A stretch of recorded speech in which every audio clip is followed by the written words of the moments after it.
Hello बच्चों, चलिए प्रश्न को पढ़ते हैं। इनमें से कौन सा कथन विषाणु के लिए सही है?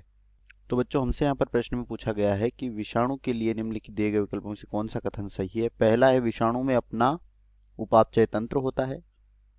दूसरा है विषाणु में डीएनए या आरएनए होता है। तीसरा है विषाणु विकल्पी परजीवी हैं।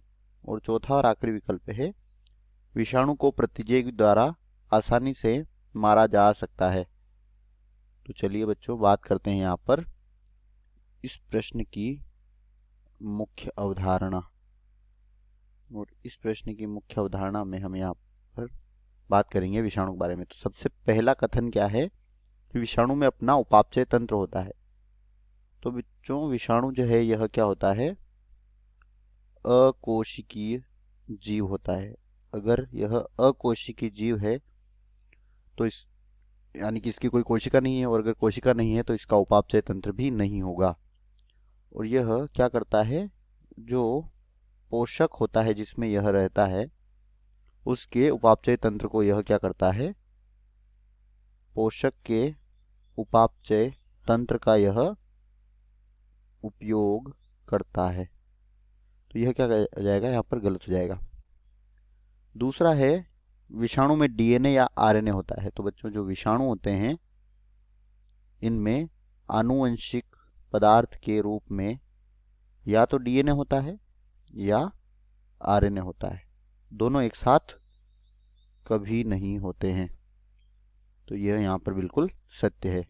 ये हमारा उत्तर होगा। इसके बाद है विषाणु विकल्पी परजीवी हैं। तीसरा विकल्प है विषाणु विकल्पी परजीवी हैं।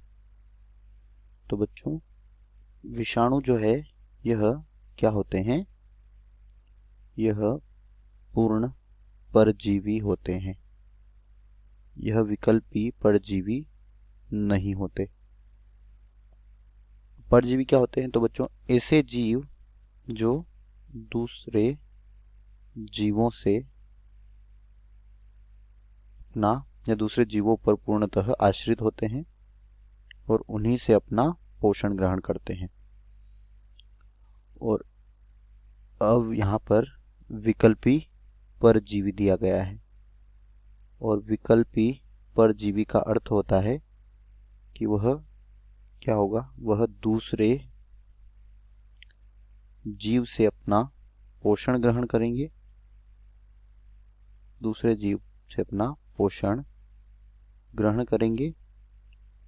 और बच्चों, अगर वह दूसरे जीव से अपना पोषण ग्रहण नहीं कर रहे हैं या होस्ट अनुपस्थित है, यानी कि जो दूसरा जीव या पोषद है वह अनुपस्थित है, तो वह मृत जीवी की तरह क्या करेगा? व्यवहार करेगा।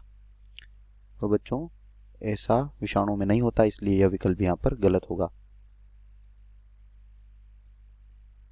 और चौथा और आखिरी विकल्प है कि विषाणु जो होते हैं इन्हें प्रतिजैविकों द्वारा आसानी से मारा जा सकता है। तो बच्चों, प्रतिजैविक जो होते हैं यह सूक्ष्म जीवों के लिए क्या होते हैं? प्रभावी होते हैं।